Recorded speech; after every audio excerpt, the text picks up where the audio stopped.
Hello and welcome back to another episode for Project Seed Money. My name is Sharissa Bradley, and I am so excited to be joined here today with author Terry Muliro. Thank you so much for being here. And I'm just so excited to talk to you about your book that's coming out in March and talk to you about Dear Black Girl, the project itself. And I just cannot wait to hear a little bit more about your story and share your story with my audience so that you can get some more eyes on your project and also just to share your mission because it feels so in alignment with Project Seed Money. So I'm just so grateful that you're here. Thank you. Thank you so much, Teresa. It's truly incredible to have this conversation from when we connected, the energy and just the work and the relationship and alignment between, what you do and the stories that I want to tell. This just this click, and I'm so excited to be here today. Thank you. It's honestly my pleasure. I want to jump right in and ask, have you always wanted to be an author? No, I no. And I'm gonna tell you, but you know, there's that distinct, very insignificant line with you wanting something and something finding you. I've always wanted to be in a space where I can lead, I can shape things. That is basically where I've always wanted to be. But writing has not been a part of this because, anyway, I was good at writing compositions. I'm sure if we could access those, you're gonna be getting some very funny compositions throughout my school. But I never thought that it will translate to this. So later on in life, the work that I was doing with the community, the women, the youth, is what was triggering me to be like, how does it look like to tell my story? So think of it from the standpoint of an ordinary African girl's story. No one knows you, you do not have the connections.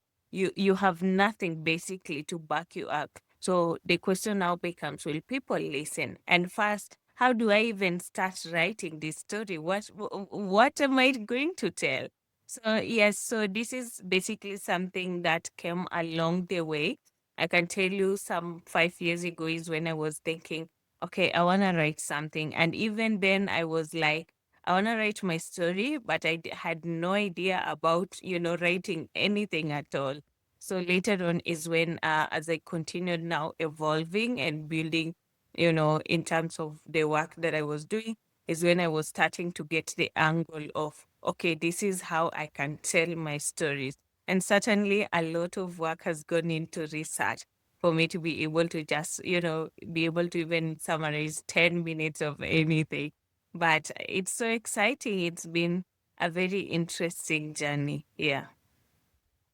And then what type of journey did you take for publishing? Did you decide to self-publish your book or what type of process did you take when it came to actually getting the book out there?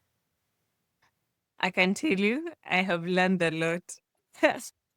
I even had to wish that someone wrote an exact script, a manual that you can follow to a T to be able to, to get through that project. So I did a lot of research, as I mentioned earlier, in terms of trying to identify how do I publish this book? Because what I knew beforehand is just the traditional publishing model where you have to write, make sure you have a manuscript, then look for an agent, then the agent tries to, look for publishing houses until they accept you, and voila. Which now, from my research, it was very a long process. And still at the end of the day, you have up to, I think, a maximum of 25% rights to the material. So I was like, this is my story. I do not really, I'm not in that space that I want someone else to own it. I can certainly waiver some rights to, someone if we end up collaborating and stuff like that. But not to that extent. I should at least have 50% rights to over my book, my story, and stuff like that. So that is where I stumble upon self-publishing, learning a lot of that. And that is the direction we're also taking with the Dear Black Girl, This Is My Story, Yours Too. Uh, most importantly because of one, the copyright. I want to own the rights to the book, the story, because it is my story. It is the things that have shaped who I am, and it is also a place for us to, to other young ladies out there, whether you're black, whether you're white, whether you're Asian, that you can be able to alter your life, and you have control over what happens when it comes to sharing all your story. So in this case now, I am going to be self-publishing through Amazon KDP. Of course, there's a lot of work in terms of marketing, pushing, and even that is why we are here, because we have to make sure that, the audience are expecting this. It is a very exciting memoir, and I just really, really hope that it gets to tell the story that I want to tell, and it can speak to you. So for me, it is more like a mirror. I am examining my life, but it is also collectively a mirror into your life. If you're a woman, you're looking at your life and saying, do any of these things really count, or has your life been shaped by any of these things? And if it were to be different, how different would that be? Yeah. Yeah. Wow.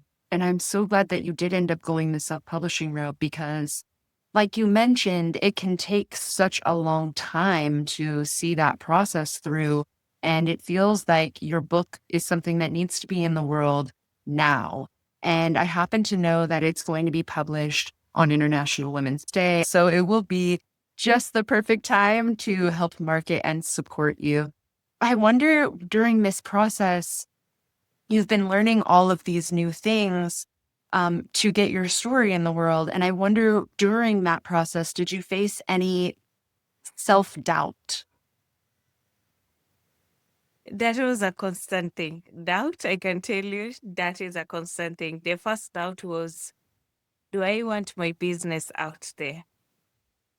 Because these are real, it is my life, real life cases. I am just reflecting from my childhood and stuff. The second thing became privacy. My family, will they be okay? Will they face some kind of right now with media attacks and stuff like that, will their life now become more public and stuff like that? So there was that. And then the final thing, which is, will anyone even read my story? Will anyone be interested in hearing what I have to say? I do not have anything to back me up. I just have, as I mentioned, an ordinary African girl telling her story. So do I even have a space? So that was a constant thing these days. I woke up and I was like, maybe I should just stop. And then I remember I've told a million other people so that they are keeping me accountable. So, by the way, that is the one thing I can say that really helped a lot, because I was telling I started telling my friends initially, and then I'll be mentioning it to a few of my colleagues. And then, so if you're in my circle, you'll just know that, I would be like, I'm writing a story, dear Black Girl. And then I started just posting about, the idea, the cover. I was trying to experiment. What is this cover gonna work and stuff? So the more individuals started saying this, the more they started asking me, okay, is you're writing a book? When is it going to come out? So anytime I felt like I want to give up, I will then later on ask myself, what will these people say that, I've told a lot of people that I'm writing a book, they're expecting it. There's no way out of it, which is a good thing for me, because I felt like if I had not told as many people as I did that time, not so many, but if I had not told them, I would have backed out of this journey. Yeah. Yes, I think accountability can be a very powerful tool to help battle some of these things, especially if you've set a date and said it's going to come by this day, right? And then you give yourself all these deadlines that other people know about. And I do think that is a great tool. I wonder if you developed any other tools or gave yourself any structure for writing or anything else that helped you sort of battle the self doubt and get to this place that you are now? Obviously, the accountability helps, but I wonder if there were any other tools that you also used to help yourself get to this point. Basically, one of the important things for me is my mom. My mom was fueling a lot of this. She doesn't know it, but she was the constant fuel behind this because um, I was like, now I was examining her life. I was examining the life of my grandma. I was also just basically looking at the community, the women I have gotten the to work with, to walk this journey life together. I've been looking at their lives, their realities. So these have been, the things that have kept me awake all the time, because I think that if I do not go forward and complete this, that means that I am also burying a lot of dreams. And I look forward to this being, the story of other women, the story that they would like to tell, or at least it becomes the key that unlocks the door to, these stories coming out, or people, women embracing their journeys, the bad, the good, and telling their story. So for me, I can say it is also the environment I'm in, because I'm like, I am so tired of the systems that are in existence right now. They are not serving me. I am struggling to get, the basic opportunities. I'm struggling to be able to just build a life for myself. So all of that. And I can say now, in basically, I usually say it's frustration. A lot of everything right now, it is because I was so frustrated and I was so tired. So I was like, you know, let me just go about it. And I can tell you for a fact that I am a very private person in terms of sharing my business out there. I'm very talkative, that I do not deny, but also like talkative and private. I don't like my business out there. I don't like, talking about family and stuff, But now this breaks all that, and even right now I just still get chills in terms of, should I keep going, or should I just be like, let me just pause. So that is a constant thing, but I ultimately I have decided to go on with it because I feel like it is super super important. And yeah, so they say that if you want something you have to put yourself out there. So maybe when you get to listen, or when you get to read this book, it's gonna resonate with you, and we can build something together. We can shape the system, the policies, and we can be able to build better futures for ordinary girls like us.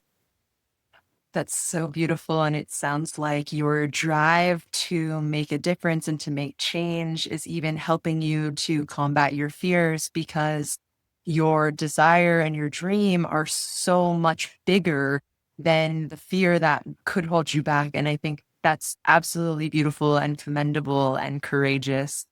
It also leads me perfectly to ask, when this interview is live, your book will be live in the world. So, can you please share a little bit about the book? You've kind of mentioned the title a little bit, but share a little bit about the book and also where everyone will be able to find you and your book. So the book itself, it is a memoir style book.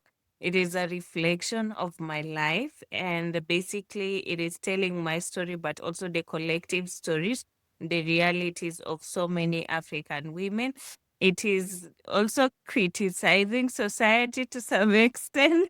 So it is basically a combination of various things that have been able to shape my journey so far. So the thing became is, how do I tell my story and represent others in telling these stories, and telling the world that this is the what we know, and the now the future that we have right now, it's because of these many things that have happened along the way. So some of these things we wanted, or some of these things, they were forced down our throats. We have to, we inherited them, we carried them when we didn't have to. So yes, basically it's a memoir style book. It is a very short book. You can read it in one sitting and you'll be done. I promise you that. But it is also at a point of, recognizing the brokenness in the systems, and a cry of, let's do better. Let's change this. I do not really want other girls, to go through, or to have the same story as me, especially my past. Right? I feel like I've been able to, you know, I'm starting to shape and build, a lot of incredible things. Which, if you are, if your life or your story starts from this point in my life, I will say that will be good. But the past, there's a couple of bad things that I mentioned in the book. Not basically the bad things that I was able to do as an individual because of, something needs to happen, I'm unable to do it, or I need access to something and I'm unable to. So I ended up, trying to figure out other ways, which when you look at it, they were not very ethical. But yeah, it is my truth. I'm owning it. So I want to tell you that I can own it. So later on, even when something comes out and someone is like, that girl, I'm telling you, the one already knows that girl. I'm not, this is already out there. So there's no ammunition that you have to maybe attack me or do that, because I'm owning it, the good and the bad. And I am rewriting that. I'm changing that for others. And we are building better for all of us. Yeah. Oh, yes. And I forgot you asked about where they can find it. The book is going to be on Amazon. At least that is the primary platform that we're going to be using to publish.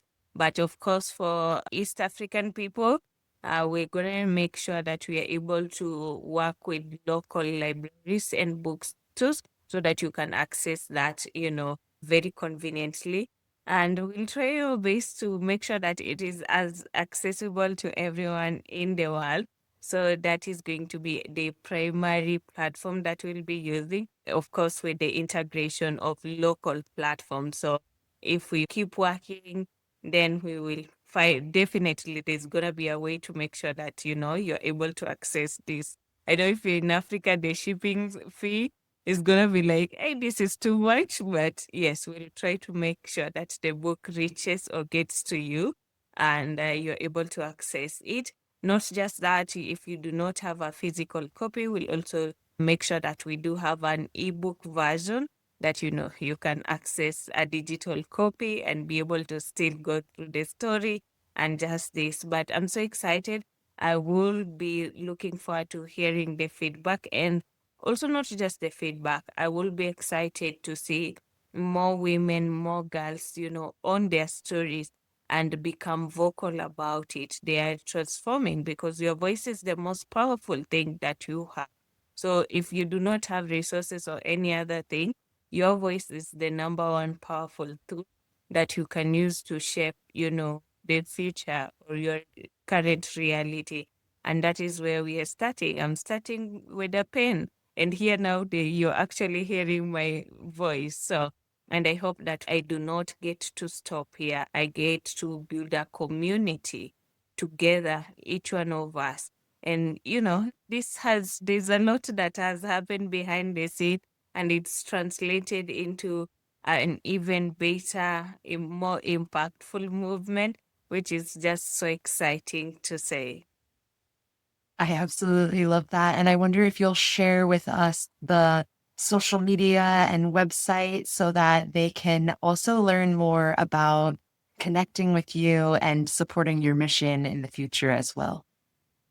So to connect with me, you can connect with me basically on social media. I am on Instagram, I'm on Facebook, I'm on LinkedIn, and on TikTok. Though TikTok for me is usually I'm just popping in to follow up with everyone's business rather than mine. And I'm also on X Space. So any of these platform you can find me as. On LinkedIn, of course, you're gonna get my official name, Teresa Muliro. But if you're checking any other platform, and even on LinkedIn, the moment you just type in Terry Trishan, trust me, you're gonna get all my accounts. But I will send Sharissa my link tree. That is one link that you can now be able to access all the other platforms I'm on. And besides that, just remember the name Dear Black Girl, because during this time we've been shaping, or behind the scenes, I and a couple of other individuals have been shaping a movement. So the moment you just say Dear Black Girl movement, trust me, you're gonna get me. So even if you forget my name, just remember that those 3 words, or is it 4 words? So you'll be able to get me, because you're gonna find the Black Girl Movement on Instagram, on Facebook, and now on LinkedIn. Yeah. That is so beautiful. Thank you so much. I just have one last question for you. And that is, if you have any last bit of encouragement that you can share with my audience, they are first-time authors and maybe they're a little bit scared to complete the journey. And I just wonder if you can encourage them a little bit. I can tell you that starting is the hardest part. But if you are, I will say, if you're hungry enough and angry and you want to change something, it will drive you to complete what it will drive you to write that story. And let me tell you, before you think about what I was thinking about, who's gonna read it and stuff, just think about it this way. Do you want to do this? Is it, why are you even doing it? Because I'm telling you, there's a lot of things that I've not even mentioned that were driving me to write the book. One of the things that I've not mentioned is access to resources and opportunities. In 2024, my mom was diagnosed with a tumor. And then it was for me a wake up call, because I looked at myself, I have zero resources, I have student debts, I am trying to do A, B, C, and D, but it is not translating into tangible resource that could do anything, basically, could build anything.